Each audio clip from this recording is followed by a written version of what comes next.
देख रही हैं नेक्स्ट 9 पॉलिटिकल बाइट में हूं आपके साथ सिराज। लोकसभा चुनाव को लेकर बिहार में महागठबंधन का सीटों का बंटवारा हो गया है। बता दें कि आरजेडी कांग्रेस और लेफ्ट के बीच सीट शेयरिंग पर सहमति बन गई है।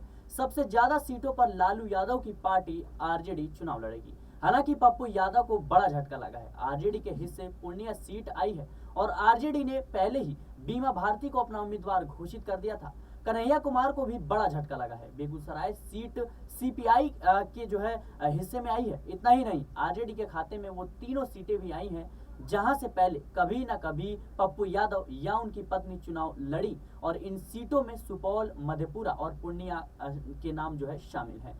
ये तीनों सीटें आरजेडी के खाते में आई हैं। पप्पू यादव एक बार विधायक और 5 बार सांसद रहे हैं। इसमें 3 बार पूर्णिया से और 2 बार मधेपुरा सीट से प्रतिनिधित्व किया है, जबकि सुपौल से पप्पू यादव की पत्नी रंजीता रंजन संसद रह चुकी हैं। वे वर्तमान में कांग्रेस से राज्यसभा सांसद हैं। और बता दें कि आरजेडी जिन 26 सीटों पर लोकसभा चुनाव लड़ेगी उनमें गया, नवादा, जहानाबाद, औरंगाबाद, बक्सर, पाटलिपुत्र, मुंगेर, जमुई, बंका, वाल्मीकि नगर और पूर्वी चंपारण, शिवहर और सीतामढ़ी, वैशाली और सारण, सिवान, गोपालगंज और उजियापुर, दरभंगा, मधुबनी, झंझारपुर, सुपौल, मधेपुरा, पूर्णिया, अररिया, हाजीपुर का नाम शामिल है। साल 2019 का चुनाव कन्हैया कुमार सीपीआई के टिकट पर लड़े थे और बता दें कि बेगूसराय में उनके सामने बीजेपी से गिरिराज सिंह थे। हालांकि इस चुनाव में कन्हैया को करारी हार मिली थी।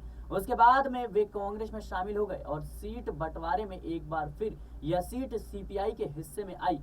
इधर पूर्णिया सीट से दावेदारी कर रहे पप्पू यादव पीछे हटने को तैयार नहीं है। उन्होंने सीट शेयरिंग के ऐलान से पहले ही एक्स पर पोस्ट किया था और लिखा था कि सीमांचल को से जीतकर देश में कांग्रेस सरकार बनाएंगे, पूर्णिया में कांग्रेस का झंडा लहराएंगे, राहुल गांधी जी को प्रधानमंत्री बनाएंगे। बिहार की पूर्णिया लोकसभा सीट को लेकर महागठबंधन में तनाव हो गया था।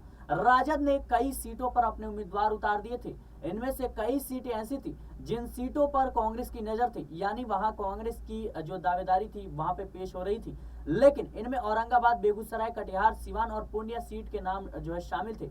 आरजेडी के अलायंस के संयुक्त ऐलान के बिना ही पूर्णिया सीट से उम्मीदवार उतार दिया था। बता दें कि आरजेडी ने बिना किसी कांग्रेस की सहमति के ही या बिना किसी गठबंधन की सहमति के ही इन सीटों पर ऐलान कर दिया था। औरंगाबाद सीट पर कांग्रेस और राजद में खींचातानी चल रही थी। यहाँ कांग्रेस दावेदारी कर रही थी, जबकि आरजेडी ने वहां से अभय कुशवाहा को उम्मीदवार घोषित किया था।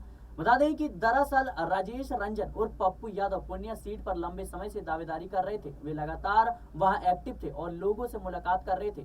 8 दिन पहले ही पप्पू यादव ने कांग्रेस ज्वाइन की और अपनी पार्टी जेएपी जन अधिकार पार्टी का विलय किया कांग्रेस में। बता दें कि पप्पू यादव कांग्रेस में इसी शर्त पर गए कि उन्हें इंडिया ब्लॉक से पूर्णिया का उम्मीदवार बनाया जाएगा। इतना ही नहीं, कांग्रेस में शामिल होने से पहले पप्पू किसी तरह का रिस्क लेने के मूड में नहीं थे। यही वो बड़ी वजह है कि दिल्ली जाने से पहले उन्होंने पटना में राजद प्रमुख लालू यादव से मुलाकात की थी। वहां तेजस्वी भी साथ बैठे थे। बैठक के बाद पप्पू यादव ने संदेश दिया कि लालू से उनके पारिवारिक रिश्ते हैं और सीमांचल मिथिलांचल में एनडीए को हराने के लिए राजनीति पर चर्चा हुई। वहीं पप्पू यादव यह बताना भी नहीं भूले कि वो पूर्णिया से अपनी दावेदारी कर रहे हैं। हालांकि राजद भी पूर्णिया सीट पर मजबूत उम्मीदवार की तलाश में थी और बीमा भारती के जेडीयू छोड़कर आते ही आरजेडी ने बड़ा दांव खेल दिया। फिलहाल के लिए इस खबर में इतना ही। देश और दुनिया की तमाम खबरों के लिए बने रहे नेक्स्ट 9 पॉलिटिकल बाइट के साथ।